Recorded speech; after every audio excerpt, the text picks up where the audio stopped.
That's brilliant. Thank you, Juliette.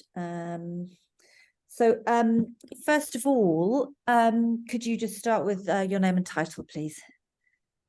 Yes, this is Juliette Touma. I'm the Director of Communications at UNRWA, the UN Palestine Refugee Agency. Could you spell your surname, please? Touma, Touma. Thank you. Could you tell us what the current situation around fuel supply is in Gaza?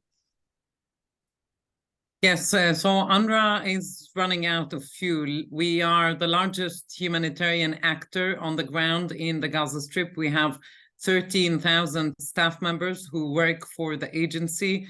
We are currently hosting 600,000 people who have been forced to flee their homes, and they are being sheltered in 150 UNRWA facilities, including schools, including clinics and other buildings that belong to the agency. And they have been receiving assistance. They have been relying on assistance coming from UNRWA since the war began on the 7th of October. We are running out of fuel because fuel has not been received into the Gaza Strip since the war began, and this is going to have serious effect and impact on the operations of the agency in Gaza and on the assistance we are delivering currently to people in need. Can you tell me what, give us more detail on what that impact would be?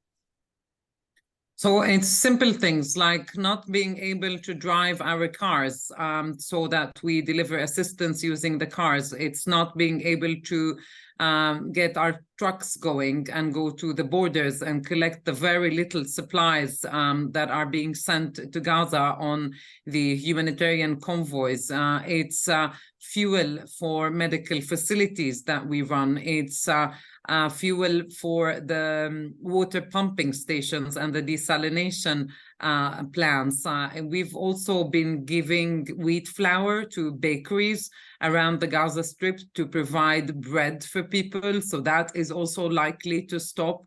I mean, it's a chain. It's a chain of about life. And that chain is very soon likely to be cut. And with that, life will be cut for people in the Gaza Strip. When are you expecting the fuel to run out? Bearing in mind that you, or you know, because you won't get any. Well, we're still hopeful that in the coming few hours, we are going to receive UNRWA, the UN agency that I work with, that serves Palestinians in need inside the Gaza Strip. We are hopeful that we will get an urgent shipment of fuel into the Gaza Strip that will allow us to fulfill our duties towards the people that we serve. What do you think the sticking point is then for getting fuel to you? I mean, you're negotiating with Israel on this. So, you know, they're saying they don't want fuel, Hamas to have access to fuel because they'll continue their rocket attacks. I mean, how difficult is that to negotiate around? We are asking for fuel. UNRWA is asking for fuel. And the fuel will be used so that we can continue to fulfill our mandate and to serve people in need, civilians in need, including hundreds of thousands of people who have been displaced. What's the impact on hospitals if that fuel runs out? So fuel will be used also for humanitarian purposes in support of medical facilities. And so if there is no fuel, then the hospitals are likely to not be able to function. I mean, this could have impact on babies in incubators, on people on life support, on lights in the electricity in the hospitals. Okay. Just moving away from this subject slightly, what's the UN's reaction to Israel blocking visas or saying that they want to block visas for UN officials? I don't have the answer to this. Sorry, we haven't been involved in this at all. Sorry. if I we can see. focus only on the humanitarian. I mean, I saw the statement yesterday. I don't know. Sorry. No reaction from you. Okay, that's great. Thank you very much. Can I talk about the colleagues that we lost? Yes, of Please. course.